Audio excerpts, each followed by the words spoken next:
Bienvenue sur Last News, dans votre émission Sen Collimateur. Aujourd'hui, nous recevons M. Alioune Badara Kébé, doomu Grand Yoff. Bonjour, monsieur Kébé. Bonjour Pedro, maa ngi lay ziar bu baax a baax di la nuyu di gërëm bépp auditeur ak auditrice sur Last News di kontaan trop teew fii tey pour def ak yow plateau. Et au fait pour soo doon présenté wu ñu dëkkul HLM Grand Yoff ak ñu dëkkul Grand Yoff war laa découvrir. Je m'appelle Alioune Badara Kébé, je suis ancien footballeur international, donc joué na Jaraaf, Douane, joué na Arabie Saoudite, Abu Dhabi, Belgique, France, Danemark, def na carrière internationale. Je suis président de HLM Grand Yoff FC, président de l'écurie Grand Yoff Mbolo les lutteurs, président de l'équipe de basket de Grand Yoff, président de Pro Famille Sociale, président de mouvement li ñu bokk. Donc mun naa ni waa Grand Yoff am nañu tâche yu bëri yoo xamante ni macha allah wala nombal tànk yu bëri yoo xamante ni dañ ñu ko dénk. mais boo kon ndombal tànk yi ñu la dénk noonu kon lan moo la gën a dugal ci politique wala li ñoom ndombal tànk yi ñu la dénk moo la yóbbu si langum politique. Non, c'est une demande sociale demande boo xamante ni population bi dañ ko am si man depuis yéen ju ñu am ci man la depuis des années mun naa ni depuis les sinistrés 2012 xamante ni je jouais déjà au Danemark bi ma fi ñëwee vacances fekk fi mbënd mu metti bi 2012 au niveau de notre commune à Grand Yoff. C'est la nit ñi vraiment bi ñu leen logé à l'école HLM Grand Yoff di leen jox les 3 repas. C'est la nit ñi commencé di wax dëgg yàlla ku mel ni yow ñooñu war a jiite, mais boobu dama doon football. Mais après 2014 daal quand j'ai décidé d'arrêter ma carrière et de rester dans mon pays pour liggéeyal sama gox ci la comprendre ni nit ñi am nañ beneen yéene ci man lu dul toog Europe di football. Ma commencé di jàng Grand Yoff, di sillonner les rues, et que je pense que 7 ans après ñoom li ñu bëgg si man je pense que ni jot na pour man nangul leen ko ànd ak ñoom si liggéey bi. Comme ni may wax rek doomu gox rek moo mën a defar goxam. On n'est pas des politiciens mais on est des acteurs de développement, et je pense que localité yëfu gox la loolu rek moo ñu ci dugal. bon kon ñoom nan kay jàppee ni waa Grand Yoff li tax ñoom ñu jël la ak HLM Grand Yoff bëgg la def investir la pour nga nekk seen maire. waaw mooy doom njëriñ lañ koy doyee donc tey j'ai créé un centre de formation depuis 2008 boobu je jouais en France qui s'appelle HLM Grand Yoff. Donc il y a plus de 50 jours yu si génn dem Europe. Donc mun nañu dans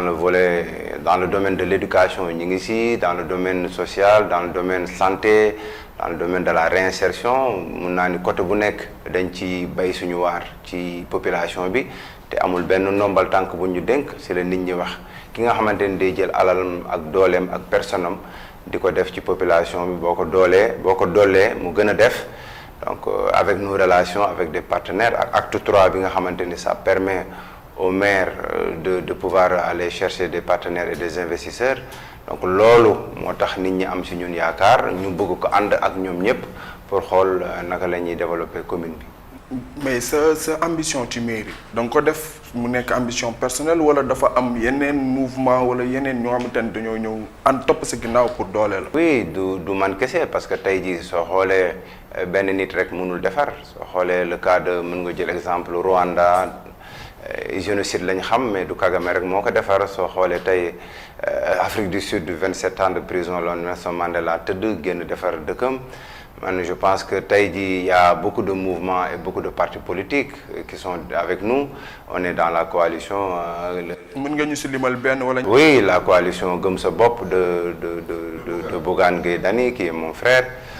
qui nous a soutenus depuis pas mal de temps quoi. C'est pas maintenant parce que Bougane nekk na koo xamante ni suma xarit la te yàgg na ma wax que à Grand Yoff yow yaay nekk suñu candidat, yow yaay nekk ki ñuy jàppale. Donc voilà mun nañ ni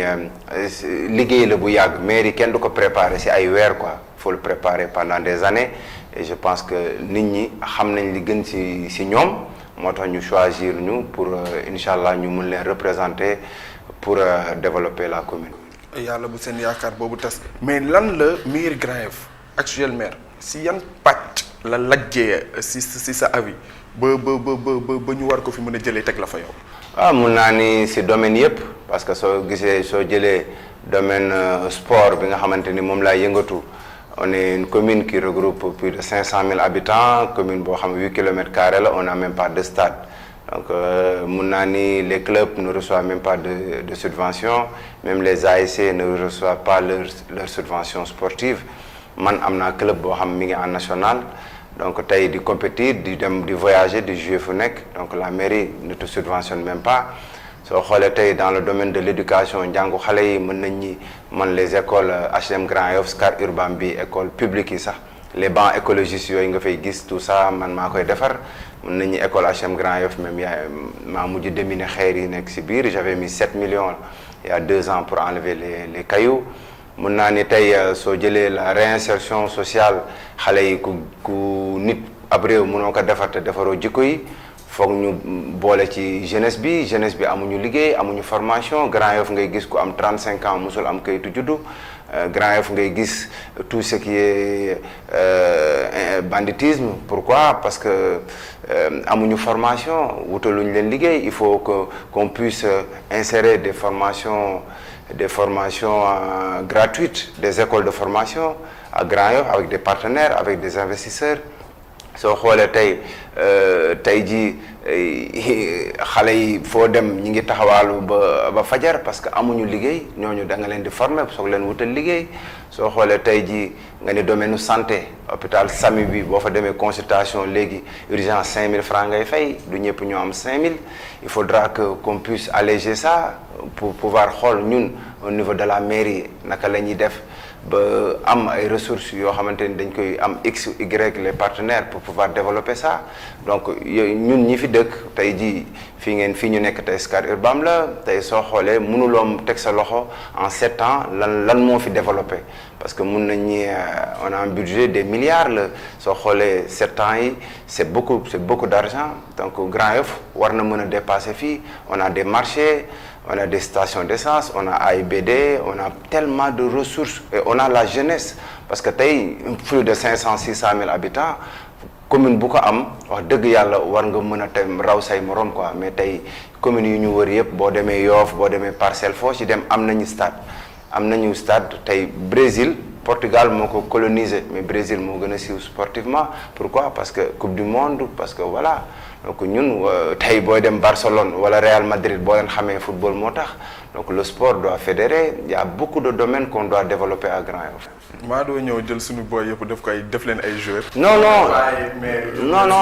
non pas tey jii tey wax naa la formation des jeunes. tey wax naa la sécurité. on doit former des personnes en sécurité pour faire une sécurité communale qui travaille directement avec la police. yooyu nga gis ni que mairie bi actuelle si pàcc yooyu la lajj. si pàcc yooyu mais yow am ngay ambition pour nekk maire mais Badara Kebe monsieur Badara Kebe boo nekkoon maire tey lan ngay sa programme lan la prévoir ci côté éducation xale yi yu nekk Grand Yoff ak HLM Grand Yoff. waaw parce que tey éducation bi mooy tey njàngum xale yi tey ñu delloo public li mu moom. parce que tey soo xoolee ñun bi ñu nekkee xale ñi aay ñoo daan jànge public, il faut nga aay pour jàng public. nulaar yi ñoo doon dem privé parce que ñoom la ñuy dàq public ñu fayal leen privé. mais aujourd'hui c'est le contraire. ku nekk boo amee sa doom tey privé nga koy yóbbu parce que tey ji da ngay gis xale bu am 15 ans soo ko dugg école si def CI si école primaire yi c'est pas normal. Pourquoi? Parce que c'est la faute des parents, c'est un manque de moyens, il y a beaucoup de choses. donc public bi foog ñu delloo leen valeur. mun naa ni tey comme xoolal école publique rek amul sécurité, école publique yi amul toilette, école publique yi amul hygiène de vie, wax naa la école HLM Grand Yoff bi ak école Scat Urbam ñaari école yi dend ak ñun les bancs yi nga xamante ni ñoo fa nekk xale yi war ci toog ñun ñoo ko defar par nos propres moyens. dama daan ñëw vacances di peinture ay classes boobu maa ngi doon football. j'ai tellement fait pour cette commune. donc tey loolu tey dafa am ñoo xamante ni tey ñoom la war pour ñu mën a vraiment soulager les parents. pour ñu mën a soulager jàppale leen si ay dons de fourniture. ndax surtout man li ma gis mooy que ni ci côté éducation mairie dafa war a soutenir les parents ndax ba ci comme inscription si école publique cher mais dafa war na mën a am benn mesure d'accompagnement bu nga xamante ni dina alléger tuuti si parents d'élèves. man tey j'étais parti le mois dernier, j'étais en Europe, j'ai fait J'ai fait tournée européenne pendant 1 mois. J'étais parti voir les fils de Grand Yoff à l'étranger. Man bima démé Le Mans, quand j'ai vu le maire du Mans, ñoo ñep dañ lay jappalé. Ñep paré nañu pour wax la ni on va créer des jumelages. Ñun biñu nekké xalé dañ daan gis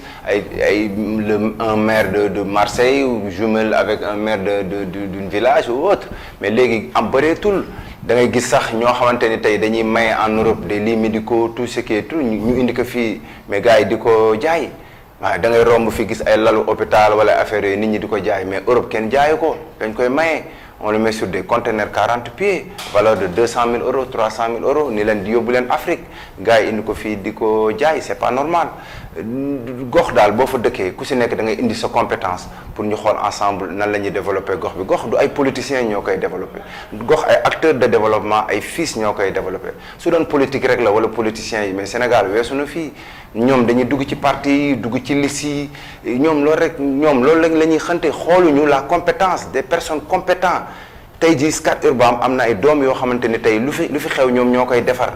bu dëj amee ñoom ngay gis bu ngénte amee ñoom ngay gis ASC ñoo si nekk ñoom ñooy sonn la vie de tous les jours c'est ces personnes là qu'il faut coopter c'est ces fils là dignes de fils ñooñu ngay coopter ñooñu boo leen coopter ensemble tu pourras développer la commune mais doo jël ay politiciens parce que kii parti bii la bokk wala parti bii la bokk ça loolu c'est révolu il faut qu'on prenne des fils des vraies personnes des acteurs de développement pour pouvoir développer notre commune. Patriotisme mooy kii moo mën lii nga ànd ak moom ci loolu mais Badara tamit Grand Yoff du problème mu santé ak éducation école yi moo fa nekk pour le moment ndax y a aussi l'insécurité te l'insécurité boobu noonu moom la waa Grand Yoff di gën a jooy képp ku dëkk Grand Yoff insécurité moo la gën a sonal ñu bëri amuñu fitu dugg Grand Yoff bu xasee ba guddi mais yow en tant que maire boo demoon ba nekk maire lan nga prévoir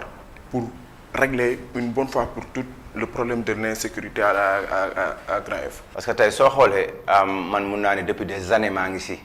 tey mun nañu camp pénal gi dend ak ñun rek xale bu fa génn dañ naan la demal HLM Grand Yoff nga laajte Badara Kébé soo demee si siège am mu jàppale la donc mun naa ni la sécurité pour suñu commune pour suñu pays dafa nekk loo xamante ni il faut que ñu jóg si ni ñu ciy jógee mooy ñun dañoo peuplé Grand Yoff moo ëpp baar ci Sénégal parce que juste à Grand Yoff il y a plus de 600 bars Grand Yoff tey soo xoolee il faut que ñu wan a mooy li ma la wax lii tax agression banditisme dañ dans notre commune mooy tey ñu former les jeunes ñu wutal nit ñi liggéey gis nga ku amul loo def da ngay am jot mais ku war a yeewu 6 heures du matin war a liggéey supposons juste permis de construction ku koy joxe la mairie mais boo jëlee ay doomu Grand Yoff former leen kii nga def ko maçonnerie kii électricité kii lii kii carrelage kii lii boo leen former képp ku ñëw bëgg permis de construction nga ne ko dama lay jox permis bi gratuit mais en échange nga jëlal ma 10 doomu Grand Yoff ku war a tabax mais bu jëlee 10 booyu Grand Yoff di leen fay ku nekk journée 5000 mais le mois 150 000 la ku war a yeewu fajar liggéey doo tal di jël nag yëfu jàmbur il faut qu'on puisse construire ñun dañu war a tabax on a de l'espace Grand Yoff tey jii dafa loué lu toll ni commune Grand Yoff tey dañoo loué annexe te ñu am mairie boo xamante ne waroon nañ ko mën a tabax def ko R+3 R+4 comme ça lépp war a mën a nekk foofu muy état civil bi à Grand Yoff si tu veux un papier un extrait de naissance da ngay xaar 1 mois pour mën ko jot te on est 21e siècle lañ toll lépp c'est informatisé lii nga yor ni smartphone bi nga yor matière première smartphone bi mi ngi jugee fii nga xamante ni tey moom mooy Afrique zircon bi Guinée lay jugee te pourtant que chinois yi bu ñu ko jëndee dañ koy ñëw jaayaat nu ko lu ëpp lu gën a cher je pense que la sécurité à Grand Yoff on doit former déjà les jeunes sur différentes X et Y wala tey nga jël benn xale mu bëgg def formation en sécurité nga def ko formation accélérée de 45 jours kooku su paree nga defar benn sécurité boo xamante ni yaa ngi koy tuddee sécurité communale en collaboration avec la police gox bu ne ña fa dëkk tey boo jëlee axe bii di Pentola jëm fële di hôpital SAMU wër fu si nekk nga def fa ay niche de sécurité axe Yacine Thiandoum bi nga xamante ni y a eu beaucoup d'agressions ba am na ku fa ñàkk bakkanam il faut mettre des niches de sécurité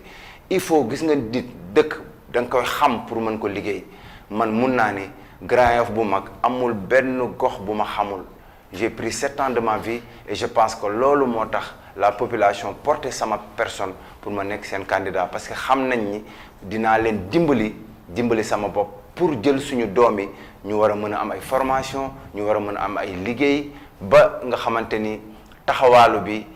dootul mën a am ñoom gox bu ne ña fa dëkk di ko garder loolu dinañu dimbali. mais surtout si plan sécurité bi nga wax nii c'est très intéressant est-ce que tu as eu à essayer de travailler avec la mairie nga mairie mun nga def benn voilà mun nga ñëw proposer leen benn comme compagnie de sécurité benn agence de sécurité nga ñëw proposer leen ko ngeen liggéey ensemble ndax est-ce que mës nga def ay démarches pour nekk ak mairie. xam nga man yàlla dafa sunu borom dafa dogal ni man lépp luy avancé loo rek man loolu lay def je me rappelle quand j'étais dans l'armée bi ma ñëwee bi ma génnee Bango ba ñëw chaque 19h ba 23h dama doon jël samay xarit samay xarit ñuy gérer sécurité HLM Grand Yoff parce que jamono yooyu agression bi bari woon na donc boobu loolu laa tollaloon acte patriotisme la gis nga nit li nga war a def doo ci xaar mairie wala lii wala man sama personne laa mën a teg au service tey jii soo gisee mu am la demande forte bi nga xamante ne tey mooy ma candidature ci loolu la man dama mës a jël sama bopp mettre ko au service maintenant nag suñu dafa am ñoo xam ñoom la ñu jox ñu jiite soit dañuy ànd ak yow ci liggéey bi wala ñoom ñu décider liggéey leneen du dëgg mais man sama personne ba ma koy joxe defe naa ni yaakaar naa ni boobu j'étais même pas encore parti à l'étranger ndax ku doo xamante ne xale nga woon di jël say copains militaires t'avais 17-18 ans di jël say copains militaires di ànd ak ñoom di gérer sécurité cité foo xamante ni nit ñi ñu ngi nelaw ngay gérer ba 2 heures du matin defe naa ni lu kooku. acte de patriotisme mënul weesu loolu. mais si bi ngay wax si insécurité yaa ngi wax que ni ku am jot dem agressé ku am jot mën a dem defi lu nga xamante ni du sa wareef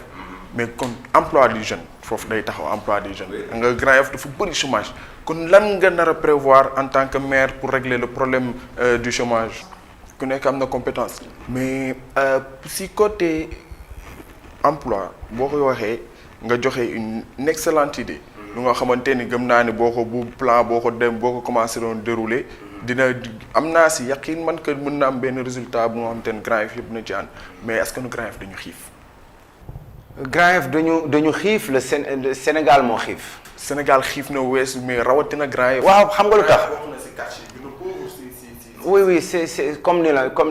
c'est normal parce que tey soo jëlee rek juste maa ngi bi may dugg léegi yaa ngi ma gis ak taalibe yi ñu gis sama oto rek daw di ñëw si man xale yooyu noonu maa leen yar man période du corona bi confinement bi daara yépp dama leen confiné j'ai confiné 4 daara plus de 300 et quelques xale di leen jox añ ak reer tous les jours pendant des mois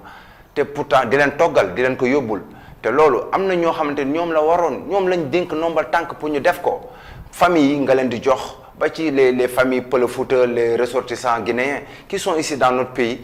tey lii les chefs les délégués de quartier les bàjjenu gox les autorités tey bu ñu doon bi ñuy bind nit ñi pour ceeb yi boolewuñ ci étranger mais étranger yi ñoom ñëpp secteur informel lañ nekk ki nga xamante ni secteur informel la nekk si sa réew doomam juddoo sa réew nga confiné ko ni ko bul génn mënatoo liggéey ba pare yow ngay jox say doom joxoo ko moom mooy wane ni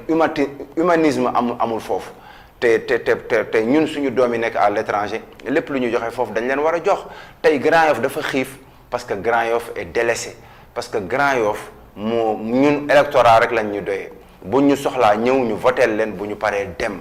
parce que kuy wut ku la xeexal nga ñëw Grand Yoff booy wut population bu ñëw nga dugal ci kaar nga jël Grand Yoff boo pare nga ci Grand Yoff doo dem plateau di wut ku la xeexal doo dem loolu lan moo ko waral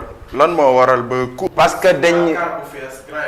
parce que dañ ñu yàgg a nax dañ ñuy xiifloo ba ñu xiif ñu yëkkati ci suñu alal compal nu di ñu ko delloo parce que tey quoi qu'on puisse dire. mais kon en tant que doomu Grand Yoff nga nekk maire nan ngay def pour régler problème mu fin boobu. le problème bi li koy régler mooy la demande forte des populations tey di parmi les candidats je suis le seul bi nga xamante ni je suis un candidat boo xamante ni jeunesse bi ak population bi moo ko porté. tey sama candidature le week-end dernier def naa fi caravane boo xam ne je l'ai préparé en 48 heures il y avait plus de 3000 4000 personnes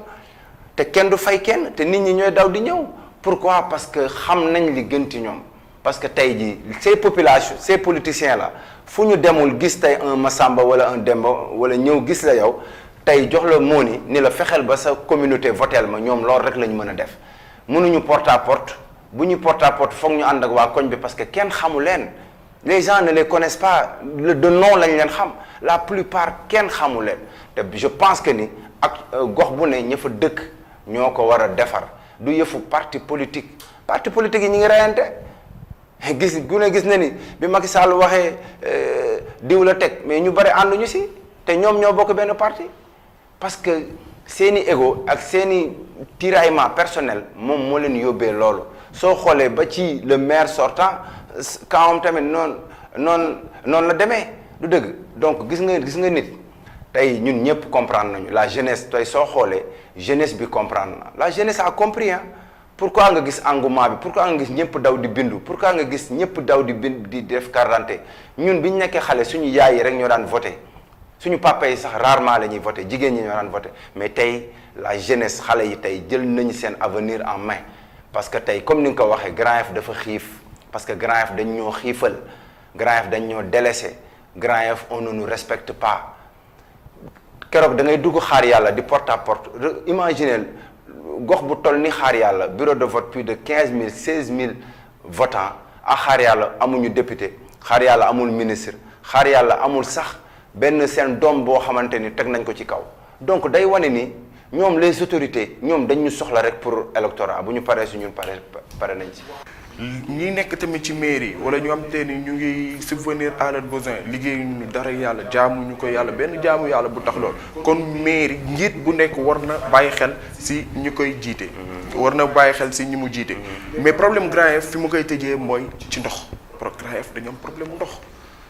tey jii foofu nit ñi sangootuñu. tey jii soo xoolee problème ndox bu bëri lañu am. parce que moo tax ma ni la domaine boo laal rek. solution laa si bëgg de. parce que moo tax man la domaine boo laal rek maa ngi si parce que tey soo xoolee ñun suñu siège bee ñu am depuis des années mun naa ni depuis 2011 mun naa ni facture ndox ay 800 000 francs facture bi mujjee c'est 1 million 300. te foofu amul ndox. parce que Grand Yoff yëpp foofu la ñuy rootee parce que Grand Yoff Arafat day coupé ba ñoom ñu mujj génn baare tali yi def marche ni Badara Kebe rek moo ñuy may ndox te bët bu rusul toj ba ñu génnee ñoom si leen waa Sen'Eau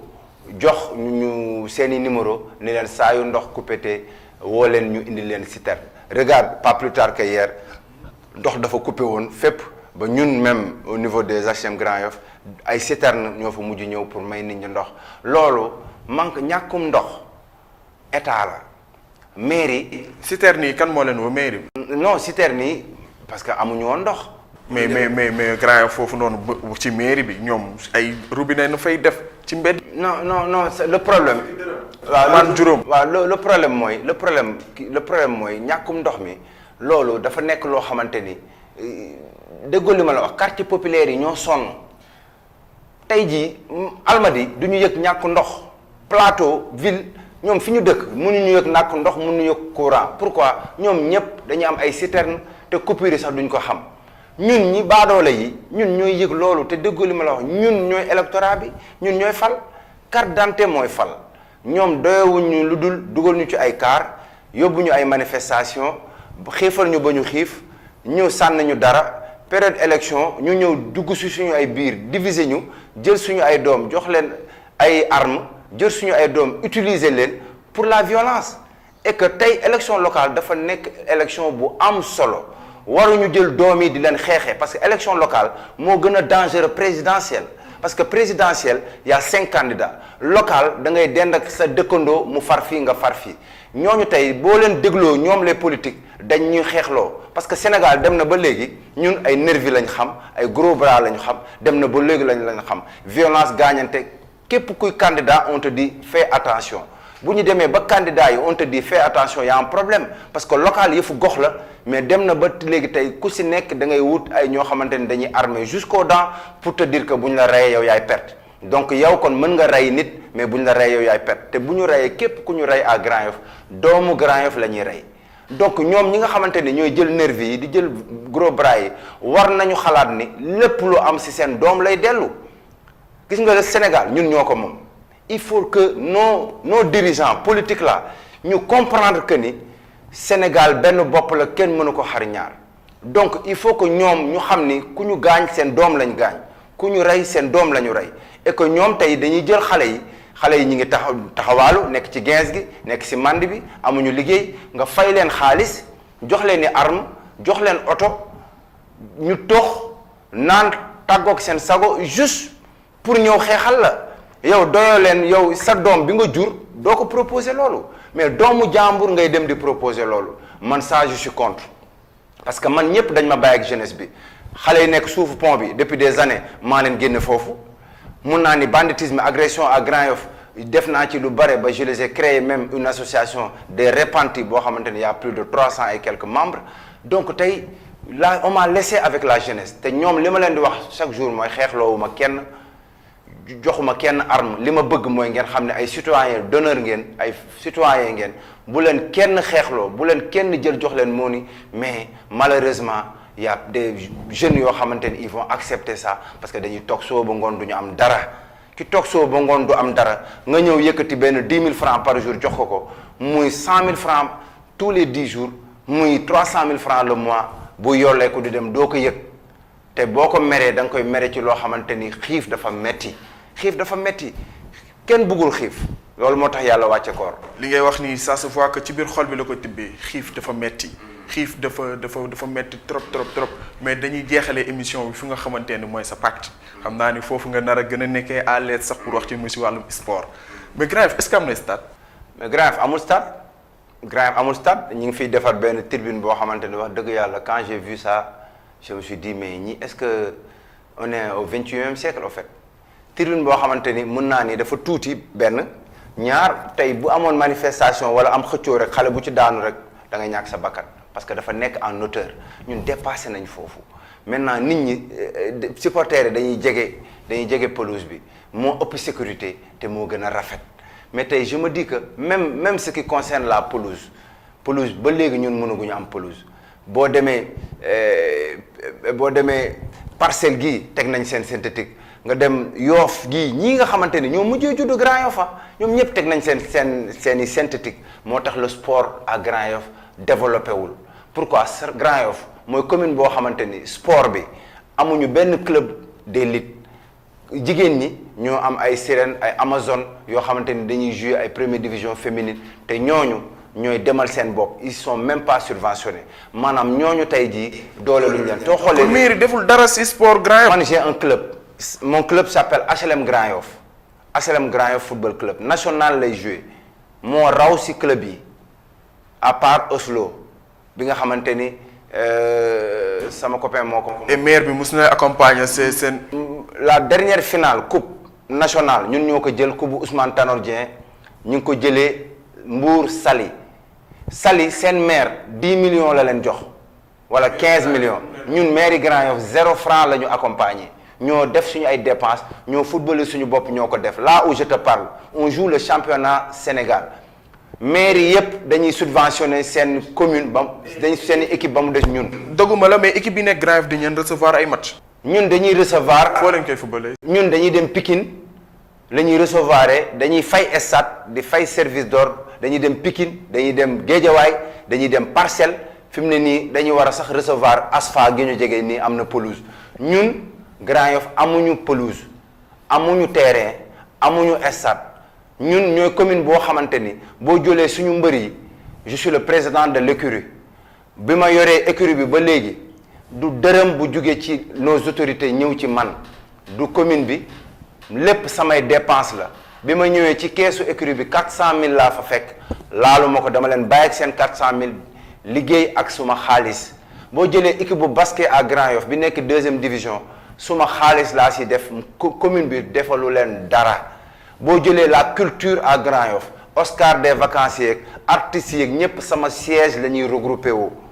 maanaam ASC yi sama siège laa leen di abal ñuy regroupement navétane ba ci Arafat bi finalu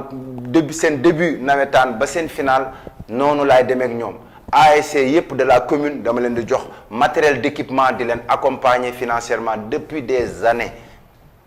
les ASC qui sont là ils sont même pas subventionnés je te parle. nañ dégg nga wax ni mairie bi lajj na ci côté sport lajj côté éducation lajj maire ba def fa. mais loolu moo tax ñoom ñu ni lépp lu ñu war a def ci commune bi Badara Kébé def na ko le maire on l'a invité à la télé c'est mon frère ma dugg ñu dugal ma bi ma paree dafa ni maa ngi gërëm Badara Kébé ndax lépp lu ma war a def ci commune bi bu ma yéexee mu def ko. mais kon instant bi tiit na élection yi gagné nga ko. je te dis que je suis le candidat choisi par la commune par la jeunesse loolu moom bu dee loo liggéey rek ngay fayeku bu dee commune bi comprendre nañu la jeunesse comprendre nañu man je suis venu pour porter leur combat je pense que incha allah avant midi le 23 carte gi dina leer. Madou kon seet bi du yàgg dañuy ñëw. non ABK. comme kontaan nañ trop si sa accessibilité ndax gis nañ que ni ku la soxla Grand Yoff sa buntu kër da nga ko ubbi. ñoom ñëpp ñoo ñu ko wax. ndax ku la soxla sa buntu kër lay ñëw. si social. ci pàcc bu mu mënti doon yaa ngi leen di accompagner mais xam naa ni cri du cœur yi nga wax sànq dina dugg si doomu Grand Yoff yi seen xol en plus dinañ ci gën a bàyyi xel si sa teewaay fii ci Las News si émission seen collimateur. maa ngi nuyu sama réalisateur tey Samba